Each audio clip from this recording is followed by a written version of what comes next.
Hi, my name is Greg Palya. I'm with West Roofing Systems, and welcome to another edition of Whiteboard Roofing. Today we're going to talk about the 9 frequently asked questions about safety, applications, and environment. And really, it's for a building owner worrying about what's going to happen when a spray foam applicator comes to your building.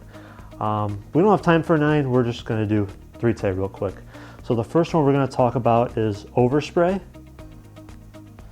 And overspray happens and we're spraying a material on the ground. It can be lifted by wind, it could go on your cars, it can go on the side of your building, but we do everything we can to protect ourselves from that. So if you're a building owner and worrying about your workers' cars, we put car covers over. We'll use, a cage that's, totally enclosed, or we use windscreens. So we'll do whatever we can to do that. And if we do get overspray on some of your company's cars, we do have full detailing and we'll cover that, but certainly nothing that you should worry about.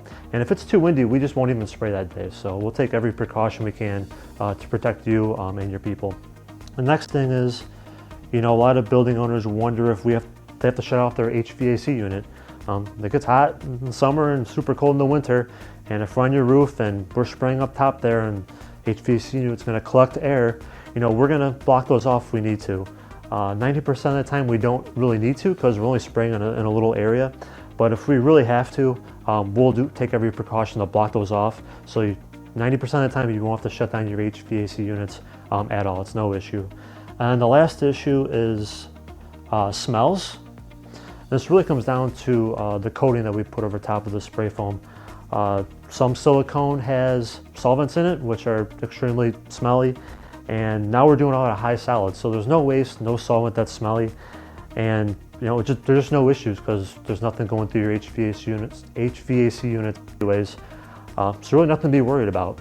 I know I cut it short. There's 6 more questions in our blog post in the description there. So if you can, open it up, open the URL, and hopefully you learned something new today. Thank you so much. Have a great day.